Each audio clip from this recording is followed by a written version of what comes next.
Chandrababu arrest అయ్యి నేటికి సంవత్సరం అయింది. ఈ సందర్భంగా టీడీపీ నేతలంతా కూడా ఆనాడు జరిగిన ఘటనలన్నీ కూడా గుర్తు చేస్తున్నారు. మనతో మంత్రి కొల్లు రవీంద్ర ఉన్నారు. రవీంద్ర గారు, చంద్రబాబు గారి అరెస్ట్ జరిగి సంవత్సరం అయింది, ఎట్లా అనిపిస్తుంది మీకు? ఏంటి అసలు? సెప్టెంబర్ 9 తెలుగు ప్రజల గుండెల్లో చిరస్థాయిగా గుర్తుండే రోజు. ఆనాడు ఉమ్మడి ఆంధ్ర రాష్ట్రం కోసం అహర్నిశలు కష్టపడి తెలుగువారిని ప్రపంచ స్థాయిలో నిలబెట్టినటువంటి వ్యక్తి చంద్రబాబు నాయుడు గారు. అటువంటి వ్యక్తిని ఒక అక్రమ కేసు పెట్టి సెప్టెంబర్ 9 నంద్యాలలో పట్టణంలో అరెస్ట్ చేసి బై రోడ్డు తీసుకొచ్చి ఇక్కడ అక్రమంగా ఏసీబీ కేసులో అక్రమంగా ఆయన మీద రిమాండ్ పెట్టించి 53 రోజుల పాటు రాజమండ్రి జైల్లో పెట్టించి యావత్ ఆంధ్ర రాష్ట్ర ప్రజలే కాదు, ప్రపంచంలో ఉన్న ప్రతి ఒక్క తెలుగు బిడ్డ కంట నీరు పెట్టారు.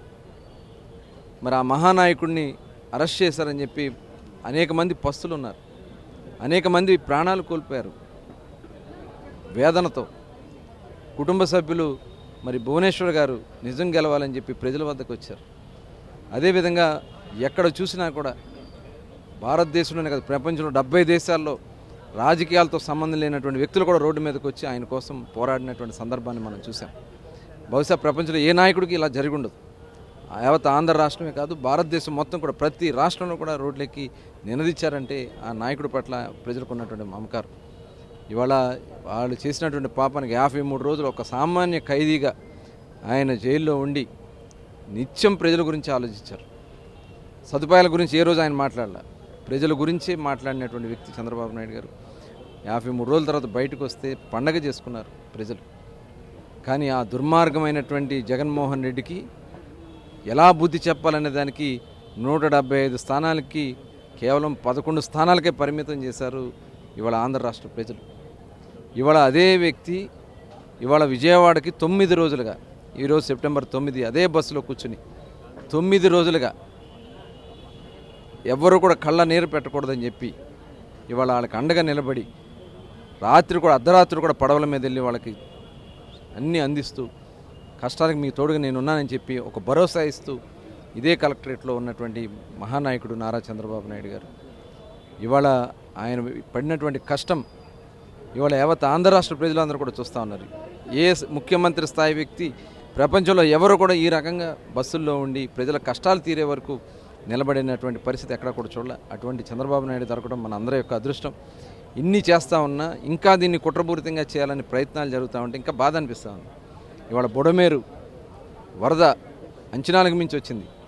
వాళ్ళు చేసినటువంటి పాపానికి, మట్టి తవ్వుకుపోయిన పాపానికి గండ్లు పడిపోయి ఆ వాటర్ అంతా విజయవాడ వచ్చి మునిగిపోతే అక్కడే మంత్రులను పెట్టి అక్కడే లోకేష్ గారి దగ్గర ఉండి ఆ బండ్స్ అన్నీ కూడా మళ్ళీ వాళ్ళు ఎత్తుకుపోయిన మట్టిని ఆ బండ్స్ని మళ్ళీ స్ట్రెంథన్ చేసి ఇంకా వరద వస్తున్నా రాకుండా ఆపారంటే అది ఒక దురదృష్టం ఉన్నటువంటి నాయకుడు చంద్రబాబు నాయుడు గారు. మరి అటువంటి నాయకుడిది ఇవాళ ఎంత కుట్రపూరితం. ప్రకాశం బ్యారేజీని బద్దలు కొట్టాలని చెప్పి పడవల్ని, ఇసుక పడవలను కూడా పంపించినటువంటి సందర్భాన్ని చూస్తామంటే మనం అందరం కూడా ఒకసారి ఆ తరిమి కొట్టాలి. నేను ఖచ్చితంగా చెప్తున్నా, జగన్మోహన్ రెడ్డి గారికి గతంలో 11 వచ్చినాయి, రాబోయే కాలంలో ఒక్కటి కూడా ఈ రాష్ట్రంలో రాదని చెప్పి ఖచ్చితంగా చెప్తా ఉన్నాం. అంటే ఇప్పుడు పడవలది ఎట్లా కుట్రని ఎలా చెప్పగలుగుతారు మీరు? పడవలు అదేదో యాక్సిడెంట్లుగా వచ్చాయని కూడా కొంతమంది అంటున్నారు. ఇవాళ చూసాం కదా, ఒకే రకమైన పడవలు వైఎస్ఆర్ పార్టీ రంగులు వేసుకున్నాయి, ఒకే ప్రాంతం నుంచి వచ్చినాయి, ఒకే ఏరియాలో గుద్దినాయి. దానివల్ల బ్యాలెన్సింగ్ రాడ్ మొత్తం కూడా ఇరిగిపోయింది. అదే బ్యారేజీకి తగిలినట్టయితే, బ్యారేజీ డ్యామేజ్ అయితే కింద ఉన్నటువంటి పరిస్థితులు ఏమవుతాయి? విజయవాడ ప్రకాశం బ్యారేజ్ డౌన్లో ఉన్నటువంటి మొత్తం కూడా తుడిచిపెట్టిపోతుంది. లంక భూములు చివర సముద్రం వరకు కూడా మొత్తం నేలమట్టం అయిపోయేది, లక్షల్లో ప్రాణ నష్టం ఉండేది. ఇంత దుర్మార్గమైనటువంటి కుట్రపూరితంగా ఇది జరిగిందని చెప్పి ప్రజలే అనుమానాలు వ్యక్తం చేస్తున్నారు. కాబట్టి దీన్ని తీవ్ర స్థాయిలో విచారణ చేయాల్సినటువంటి అవసరం ఉంది. ఇవాళ అన్నీ కూడా బయటకు వస్తున్నాయి, ఎవరెవరితో వాళ్ళకి సంబంధాలు ఉన్నాయి అన్నీ కూడా బయటకు వస్తున్నాయి. విచారణలో అన్నీ కూడా బయటకు వచ్చిన తర్వాత దాంట్లో ఇన్వాల్వ్ అయిన ప్రతి ఒక్కరి మీద కూడా కఠినంగా చర్యలు ఉంటాయి. ప్రజలే వాళ్ళకి సరైనటువంటి బుద్ధి చెప్పే కార్యక్రమం జరుగుతుంది. ఓకే, కొల్లు రవీంద్ర చెప్తూ ఉన్నారు, ఏదైతే చంద్రబాబు అక్రమ అరెస్ట్ అయ్యి నేటికి సంవత్సరం అయింది. ఈ సందర్భంగా తెలుగు నేర ఆ రోజు కన్నీరు పెట్టింది. అక్రమంగా అరెస్ట్ చేసి 53 రోజులు జైల్లో పెట్టారు. అందుకు తగ్గ ఫలితం జగన్మోహన్ రెడ్డి అనుభవించారని చెప్తున్నారు. ఏదైతే 11 సీట్లకే పరిమితమయ్యారని చెప్తున్నారు. అదేవిధంగా ప్రకాశం బ్యారేజ్ దగ్గర బోట్లు వచ్చి ఏవైతే గుద్దినాయో అవి కూడా కుట్ర కోణంలోనే ఉంది. వీలైనంత తొందరలో దోషుల్ని పట్టుకొని తీరతాము. ఏ విధంగా ప్రతిపక్ష పార్టీ ఏ విధంగా చేస్తుందో ప్రజలందరూ కూడా చూస్తున్నారని కూడా కొల్లు రవీంద్ర చెప్తున్నారు. కెమెరా పర్సన్ రాఘవతో రవిచంద్ర, 10 టీవీ, విజయవాడ.